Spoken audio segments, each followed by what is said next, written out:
Baka masyadong mainit eh, ano, pumapagitna na sila. Padalawa na tayo. Dalawang ano, ladyfish.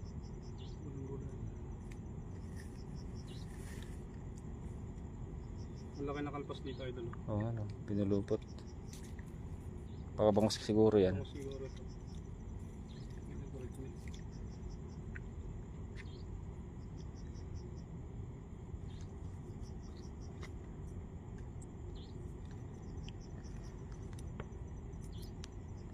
Stretchable naman yung ating lambat.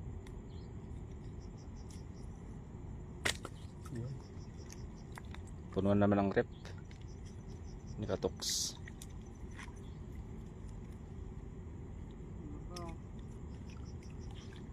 Ingat kayo mga idol, sabi ni Ma'am Annalyn de la Puente. Ano yan? May sabit? Yun o, namumuti na.